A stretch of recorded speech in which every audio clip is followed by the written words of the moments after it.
Hey guys, welcome back. If you are new here, I am Amber of Unique Upcycles, and if you missed last week's video, I mentioned that for the month of June, Melange will be launching a brand new color every Saturday. They're all named after 90s rock songs. So this week I am going to be using the brand new color of the week. It's really bright, it's really bold, it's fun, it's definitely outside of my comfort zone and my personal own color palette, but I do love it. It's beautiful. It's not going to be on a 90s piece. This one was difficult for me because this wasn't a color that I would normally like gravitate to. So I kind of struggled a little bit with picking the piece that I wanted. And then I also had some design issues and changes along the way, which I decided not to edit out. I wanted to just show you guys the process that sometimes what you see in your head does not translate onto the furniture and you have to pivot. So I don't want you guys to think that everything just happens smoothly. I mean, I could do that with editing, but I want to be real with you guys and show you that it is not always easy and smooth sailing and we all struggle. So if you guys want to see what the new color is and how it turns out and all the twists and turns that it took to get to the very end result, be sure to stick around to the end of the video. If you're not already subscribed, be sure to hit that subscribe button and little bell notification. I try to post videos every Saturday. With that being said, let's go ahead and get started. Okay, here's the piece that I finally decided on for this color. It's a little MCM nightstand that I picked up for $6.99 at my local Value Village, and I think it has a lot of potential, and I think you guys will see that throughout the whole process. First step of every piece is to remove all the drawers and take apart anything that comes off before I start the whole cleaning process. Beyond the ghost, we stand on the opposite. After I removed the legs and I was getting ready to put it upright on my furniture dolly, noticed that one of the little blocks fell off. So to reattach that, I am just going to be using some Gorilla Glue as well as drilling in a screw through the center to reinforce it in place. But the screw, I was sure to make sure that I placed it where the other screws from the legs would not hit it when I screwed it all back on.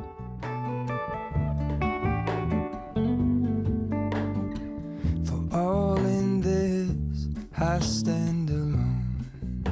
Show me where the ending goes. Honest. After I let my glue dry for a little bit, I was able to flip it upright and put it on the dolly so that I was able to clean it. I pre-mix a TSP substitute in a spray bottle and use it that way. It's just less wasteful, and then I wipe it back with any paper towels, and then I always take a clean, damp rag with just water on it and wipe back any residue left behind from the cleaner. This piece had a really glossy, shiny finish on it, so I just took a 120 sanding sponge and gave it a good scuff sand over the entire thing.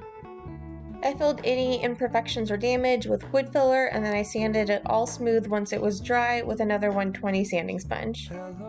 Using frog tape, I taped up any areas or sections that I wanted to avoid getting paint on. Using my go-to primer, I applied 2 coats of Zinsser Ben shellac-based primer with a chip brush to the entire piece. Hello, Mona. I push back the serious feeling, the ends unknown, to get back the life I used to know. Once my primer was dry, I took a sanding sponge and lightly sanded off any texture that was left behind from the chip brush.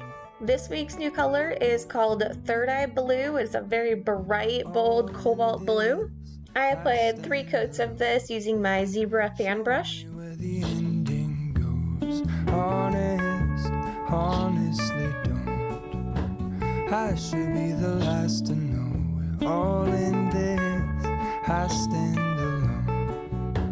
Show me where the ending goes. Okay, so the first design idea I had for the drawers was to sand them down to bare wood. One of you guys actually recommended that there's these like squishy sanding pads that you can get for orbital sanders that are kind of like what the Surf Prep has so that you can do curves and stuff, and I ordered one off of Amazon. It worked pretty well. It did kind of come off a little bit after it got a little bit of sand dust on it, but as long as you kept pressure, it kept working. I did sand through that veneer. It was really, really thin, but I just kept going because I knew it was solid wood underneath.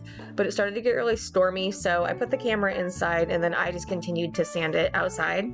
Okay, here's what the drawer looks like for the wood that was underneath the veneer that I sanded off, and then I am just drilling new holes for the new hardware that I'll be applying on there. So one of the original holes was kind of filled in. It looks like they put like a dowel or something in it. So I'm just filling over the top of that, as well as filling the second hole. You can see that there's two different wood tones happening.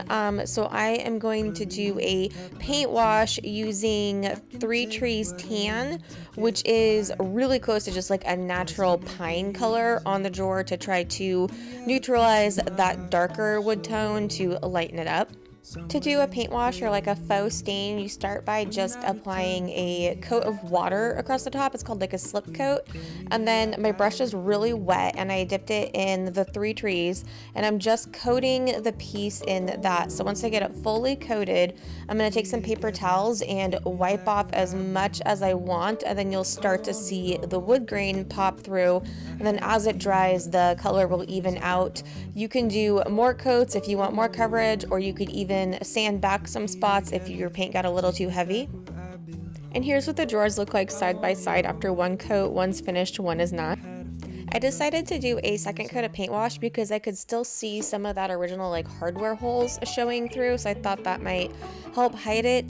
The paint wash worked. It looked really good on the drawer. However, when I put them in place, it just looked really weird with the blue.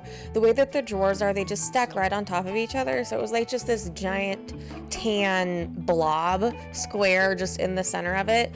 So I wasn't feeling that, so that's when I scrapped the first design idea and moved on to the next. I still wanted to try to keep the wood, so my next design idea was to take a stencil and stencil all the way across to where the old hardware holes were. I was just going to keep going across the front. I was going to do it at the top and the bottom of the drawer with the blue. It's a sticker stencil, so it doesn't cause bleed through. I haven't used this one before. I had it in my stash. So I started with a little foam brush in the blue, and then I went into a detail brush, and once I finished that and I pulled it off, I realized I hated it. I think the stencil was just too thin. If it would have been like wider, I think it would have worked better. So design number 2 is also a fail. So after that failed, I just decided to give up on keeping the wood front, and I went ahead and painted both drawers the same as the frame, just solid in the blue, the Third Eye blue color. To seal in my paint, I applied 2 coats of Dixie Belle Clear Coat in flat, and I applied that with the blue foam little pad. If you're using the little foam pad, just make sure that you get it damp before you start this. It'll help prevent drag marks and keep your top coat from getting streaky or anything like that. The legs were already gold, but they were a little beat up, so I used Rust-Oleum in pure gold and spray painted a couple coats on those to freshen them up and bring them back up to life. After the spray paint had dried, I went ahead and I screwed them all back in place using the original screws. And let's take a look back really quick to remember what we started with before we get into the final reveal. And here it is, all complete. So what do you guys think about this new cobalt blue color? Is this a color that you would use in the future? Let me know in the comments below. There is a life I lead in this city, hurrying to cut my teeth. I can take what I need to get by. It doesn't make it easy. As always, thanks for watching, and I will see you guys next weekend with another new color launch. Somewhere in the great unknown, when I return from the afternoon.